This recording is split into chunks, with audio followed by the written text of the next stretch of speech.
আজ চলে এসেছি দ্য গ্রিন লাউঞ্জে। এটা হচ্ছে বাংলা মোটর, আর বাংলাদেশের মধ্যে সবচেয়ে রুফটপ কিন্তু এটাই। আর এটা কিন্তু দেখতে ভীষণ সুন্দর, আর এটার ভিতর কিন্তু বাফেট আছে। আপনি যদি 60টা আইটেম নিতে চান সেটা পড়বে 1600 টাকা, আর যদি 80টা আইটেম খেতে চান সেক্ষেত্রে পড়বে 1800 টাকা। তো আমরা চলে এসেছি দ্য গ্রিন লাউঞ্জে।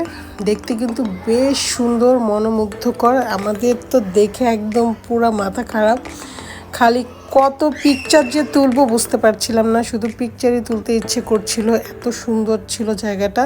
তো প্রথমে ঢুকতেই কিন্তু বাফেট, তো আমরা বাফেট দেখছিলাম। 60টা আইটেম বাফেট। আর আমাদের সন্ধ্যাবেলা বাচ্চাদের বার্থডে ছিল, বাসা থেকে কেক টেক কেটে আমরা আসলে বাইরে গিয়েছিলাম, যার কারণে বাফেট খাওয়ার মতো আজকে আমাদের পেট খালি নেই। তো আমরা অন্য কিছু অর্ডার করব।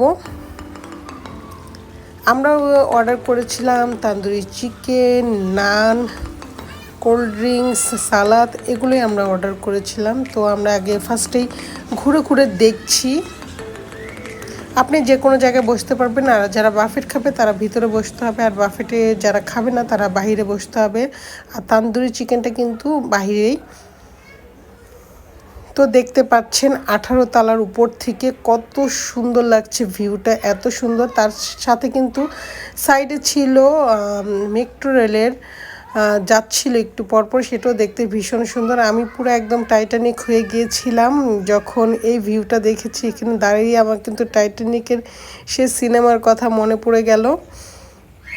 তো সবাই আমরা শুধু পিকচার তুলছি ঘুরে ঘুরে। এত সুন্দর জায়গাটা, প্রত্যেকটা সাইড ওরা এত সুন্দর করে ডেকোরেশন করেছে, তার বলার মতো না। আপনারা দিনের বেলা যান বা রাতের বেলা যান, প্রত্যেকটা ভিউ কিন্তু খুবই সুন্দর। দিনের বেলা একরকম সুন্দর, রাতের বেলা আর একরকম সুন্দর। আর কেমন লাগলো আমার আজকের এই ব্লগটা অবশ্যই সবাই কিন্তু জানাবেন আজকের ব্লগটা কেমন লেগেছে। তো এই ঘোরাঘুরি করে পিকচার তুলতে তুলতে এদিকে কিন্তু আমাদের খাবার একদম রেডি। তো আমাদের খাবার চলে এসেছে। আমরা নিয়েছিলাম তান্দুরি চিকেন, নান, সালাদ, সাথে ছিল মেয়োনিজ, আর ছিল কোল্ড ড্রিঙ্কস, আর বাচ্চাদের জন্য নিয়েছিল নান, রেশমি কাবাব। তো খাবারটাও কিন্তু বেশ মজা ছিল, ওদের খাবারটাও বেশ মজা। জায়গাটা যতটা সুন্দর খাবারটা ততটাই ভালো ছিল। আর পাশে হচ্ছে একটি ভাইয়া এসেছিল কলকাতা থেকে, সে অবশ্য গায়ক, আমি জানি না তার নাম কি। সে অনেক সুন্দর গান গাচ্ছিল আর আমরা শুনছিলাম পাশে থেকে।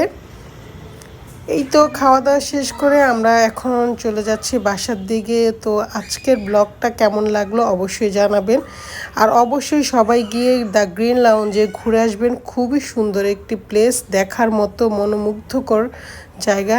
এ জায়গায় না গেলে হয়তো বা আমি বুঝতেই পারতাম না ঢাকা শহরটা রাত্রেবেলা এত সুন্দর।